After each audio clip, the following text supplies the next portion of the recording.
Kejaksaan Agung mengonfirmasi terpidana kasus pencemaran nama baik terhadap Yusuf Kalla Sylvester Matutina mengajukan upaya hukum peninjauan kembali yang didaftarkan pada 5 Agustus 2025 di Pengadilan Negeri Jakarta Selatan.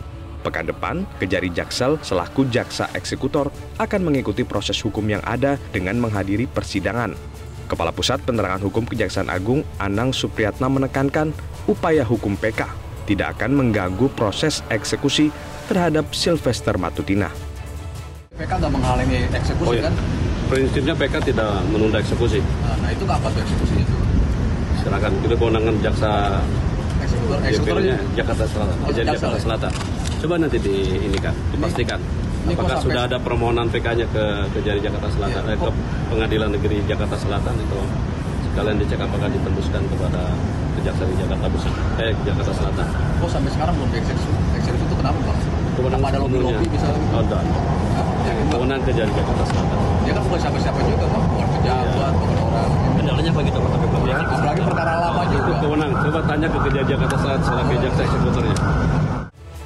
Mantan Menko Polhukam Mahfud MD menganggap langkah PK Sylvester tak masuk akal, mengingat tak ada novum atau bukti baru dalam kasus fitnah dan pencemaran nama baik terhadap Wakil Presiden ke-10 dan ke-12 RI Yusuf Kalla. Kejaksaan seharusnya menjelaskan mengapa Sylvester tak kunjung dipenjara sejak Mei 2019 lalu. Tapi kalau sudah divonis inkrah, nggak boleh ada bukti yang menyusul sudah itu. Jadi menurut saya nggak masuk akal juga mau minta. Karena sudah jelas namanya, bukti-buktinya. Bahkan karena buktinya sangat kuat dari hukuman 1 tahun, dinaikkan menjadi 1,5 tahun. Sehingga daluarsanya menjadi 5 tahun. Jadi intinya gugatan kita harusnya memang kejaksaan ya, harus segera berturun tangan ya.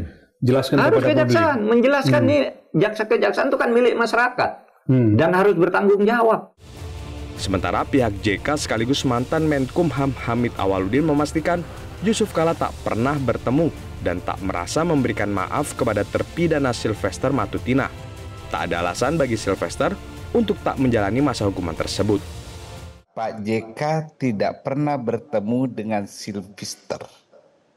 Pak JK tidak pernah berrekonsiliasi secara damai dalam kasus ini. Masalah hukum itu adalah masalah negara. Apalagi ketika dia menyampaikan permintaan maaf itu sudah di level pengadilan. Sudah masuk dalam tahap penuntutan. Jadi bagaimana caranya mau berdamai? Dalam konteks ini ingin saya tegaskan, kasus Sylvester ini adalah pidana, bukan perdata yang bisa dikompromikan meskipun ada putusan lembaga hukum. Dalam konteks ini, putusan menyangkut kasus pidana atas diri Sylvester ini sudah inkrah, sudah berkekuatan hukum tetap. Karena dari pengadilan negeri, kemudian naik banding, tetap dihukum, kemudian kasasi diperkuat hukuman itu menjadi 1,5 tahun. Nah, berarti kesimpulannya secara hukum harus dijalani putusan itu. Tim Liputan, Metro TV. Jelajahi cara baru mendapatkan informasi. Download Metro TV Extend sekarang.